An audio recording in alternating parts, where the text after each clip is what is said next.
Cette année encore, les vignerons du Tursan avaient perpétué la tradition en ensablant 17 de leurs barriques dans la dune de Messanges à 3 mètres de profondeur.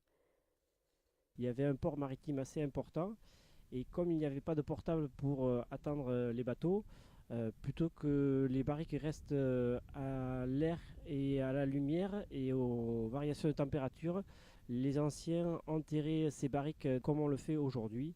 Et cette année, la particularité, c'est qu'on va y installer 2 capteurs pour voir comment et dans quelles conditions évolue ce vin. Et en fait, au résultat final, on s'aperçoit quand même qu'il y a une note bien particulière de ce type de conservation, avec des notes plus iodées par la présence du littoral. Une opération toujours réalisée en partenariat avec l'ONF, à qui les vignerons reversent 1 € par bouteille afin qu'ils puissent maintenir la dune et le domaine forestier du littoral. On est sur une zone sensible où, bien sûr, toute construction y est interdite. Et donc, pour préserver ce terrain et cette zone fragile sur la dune, on s'est associé avec l'expérience de l'ONF. Ce vin-là, de fait, sa spécificité sera valorisée. Et donc, une partie de ces recettes va être reversée à l'ONF. Et c'est dans cette optique-là qu'on a souhaité collaborer ensemble mutuellement. Ainsi, cette année, l'ONF dispose de 2800 € qui seront utilisés pour reboiser une parcelle abandonnée ayant fait office de déchetterie pendant de nombreuses années. On avait mis un mètre au minimum, 1 mètre de terreau et de broyat pour couvrir ce terrain.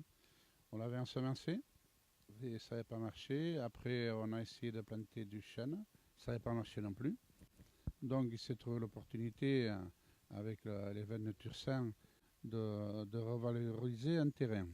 Et il s'est trouvé que ce terrain était libre, et donc avec l'ONF, on a trouvé cette solution qui était pas mal. Dessous, on ne sait pas si on n'a pas des terrains encore, enfin un sol qui est encore relativement chaud, qui dégage donc de la, comment dirais-je, qui fermente encore. Donc effectivement, ça va poser des problèmes après si on met donc des végétaux là-dessus.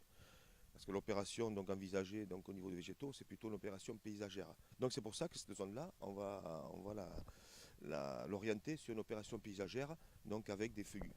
Et donc l'analyse de sol nous dira quel type de feuillus on va pouvoir mettre donc, dans ce secteur-là, sachant que ça représente à peu près 1,5 hectare. Voilà. Reste maintenant au vin de mûrir durant 6 mois dans ce chai de sable avant d'être désensablé et goûté en septembre prochain. Si vous n'avez pas cette patience, on peut vous attendre soit dans nos caves sur le site de Jaune ou bien sur Mugron. Et si vous ne voulez pas faire le déplacement, vous avez la bergerie ici à Messanges qui va ouvrir pour les vacances de Pâques jusqu'à septembre, où on se fera un plaisir de vous faire déguster notamment cette cuvée, mais aussi des autres produits de nos vignerons.